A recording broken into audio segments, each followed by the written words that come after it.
கர்த்தருக்குள் பிரியமானவர்களே, மார்ச் 2 இன்றைய பனித்துளிகளின் தலைப்பானது அதிகாலை ஜெபம்.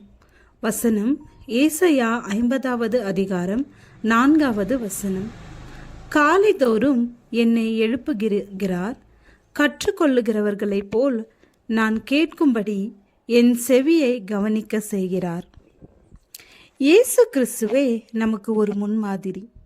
அவருடைய பிள்ளைகளாகிய நாம் தூக்கத்தை வெறுத்து பிறருக்காக ஜெபிக்க கடமைப்பட்டிருக்கிறோம்.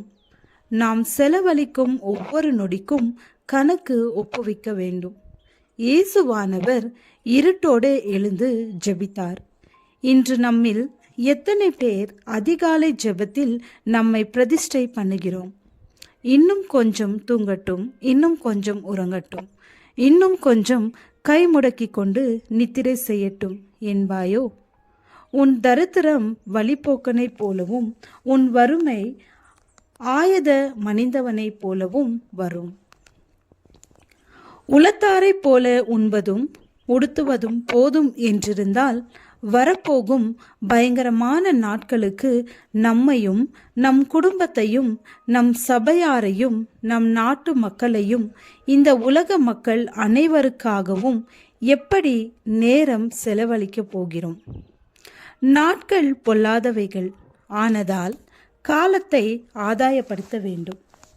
24 மணி நேரங்களில் 10ல் 1 பங்கை ஆண்டவருக்கென்று அர்ப்பணிக்க வேண்டும். ஆகையால் எண்ணத்தை உண்போம், எண்ணத்தை குடிப்போம் என்று உங்கள் ஜீவனுக்காகவும் எண்ணத்தை உடுப்போம் என்று உங்கள் சரீரத்துக்காகவும் கவலைப்படாதிருங்கள் என்று உங்களுக்கு சொல்கிறேன். ஆகாரத்தை பார்க்கிலும் ஜீவனும் உடையை பார்க்கிலும் சரீரமும் விசேஷித்தவைகள் அல்லவா? ஏனோக்கு எப்படி வாழ்ந்திருப்பார்?